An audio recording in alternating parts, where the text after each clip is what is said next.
So you're the chief diversity officer, and you're arguing you are certain discrimination is not happening at the State Department. Is that right? Is that what you're testifying? That's what you just said. Certain candidates could not be hired because. So these are employees at the State Department saying, we can't hire someone because, and here's what the email lists, they have a disability, they're white men, they're straight white men, or they're not of the right religion. Indeed. What's wrong with you people?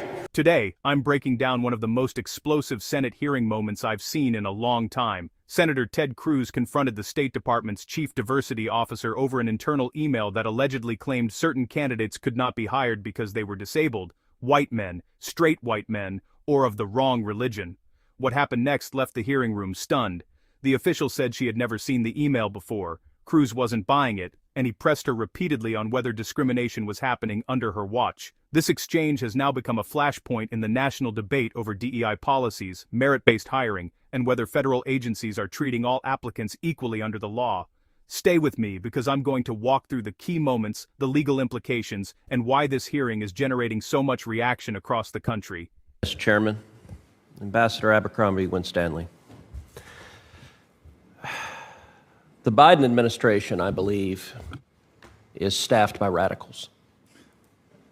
The State Department has consistently alienated our friends and appeased our enemies. You're empowered as the State Department's first standalone Chief Diversity and Inclusion Officer.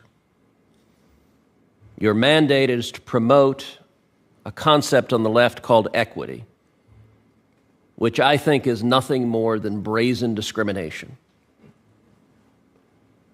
You were appointed in April 2021. And as you extensively testified this morning, you introduced fundamental changes to the State Department hiring practices in line with the mandate of equity to affirmatively and aggressively discriminate. A year after your appointment, in April 2022, the State Department released its, quote, equity action plan to integrate these so-called equity principles into, quote, all aspects of State Department foreign affairs. That very week, just days after you published the Equity Action Plan, and 1 year after you began your tenure, a senior State Department official broadly distributed what I consider to be a very troubling email. I have a copy of that email next to me.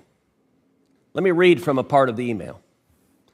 The email says that hiring practices have developed inside the State Department so that, and I'll quote, that certain candidates could not be hired because they have a disability. They are white men. They are straight white men. They are not of the, quote, right religion. All of these are verbatim quotes from the email of a senior State Department official. My first question to you is, did you clear this guidance? Thank you for the question, Senator. I've never seen that before. You've never seen the email before? I've never seen it. So you didn't know it had been sent? This is the first time I'm seeing it, sir. Well, do you know that it is happening? That the State Department perceives, and this is, I believe, as a result of your work, that they have a mandate to discriminate against, as the email says, to discriminate against people with disabilities, to discriminate against white men, to discriminate against straight white men, and to discriminate against people that are not of the, quote, right religion. I'm not sure what that meant, but I suspect it meant that if someone is a Christian. I don't know that because that's not what the email says. Are you aware these practices are happening at the State Department?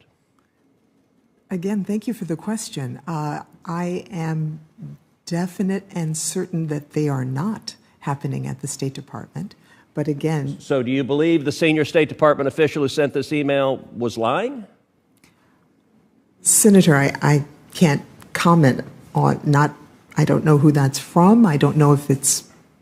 I've never seen it before. So you're the chief diversity officer, and you're arguing you are certain discrimination is not happening at the State Department. Is that right?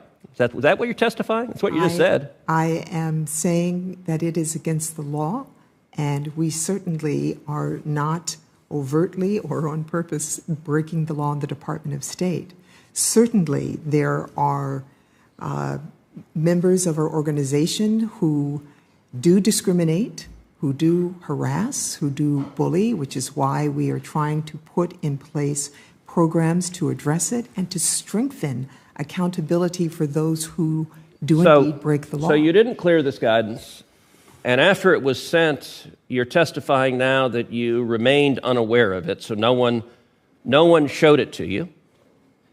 You were in the State Department for a year.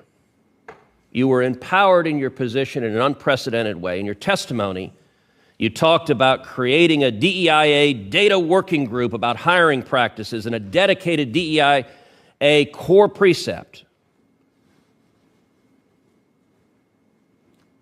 And your testimony is you didn't know that this discrimination was happening. My staff can transmit to you the exact header and the details of this email. Okay. But I have to say, Ambassador, I find it a little bit amazing that this discrimination is being reported to be ongoing in the administration and you are professing to be unaware of it.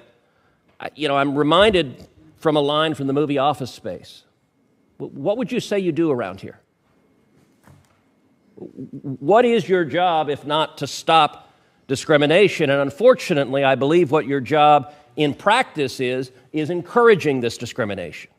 This is a manifestation. You just said a minute ago in testimony, your hiring and promotion in the State Department will depend on complying with the edicts from your office.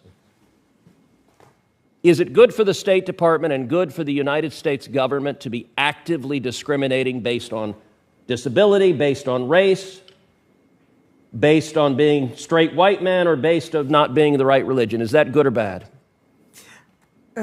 Senator, as I'm looking at the email, it does appear to me, and my eyesight is not great, that people have reported comments. That's certain candidates. So what it says is, unfortunately, over the past several months, a number of people have reported comments that certain candidates could not be hired because. Right. So these are employees at the State Department saying, we can't hire someone because, and here's what the email lists, they have a disability, they're white men, they're straight white men, or they're not of the right religion. Indeed. And so I would say comments does not at all say it is indeed happening.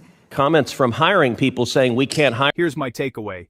This hearing raised serious questions about oversight, transparency, and how discrimination allegations are handled inside a major federal agency. Cruz argued that the existence of the email should have triggered immediate concern and investigation. The State Department's diversity chief argued that she had never seen the email and that reported comments alone did not prove discriminatory hiring decisions were being made. The facts surrounding the email would need to be investigated to determine exactly what occurred. But politically, the exchange accomplished something significant. It put the national debate over DEI, equity, and merit-based hiring directly in front of the American public. And judging by the reaction, this debate is far from over. What do you think? Was Cruz exposing a real problem, or was this a political attack on DEI programs? Let me know in the comments below, and I'll see you in the next video.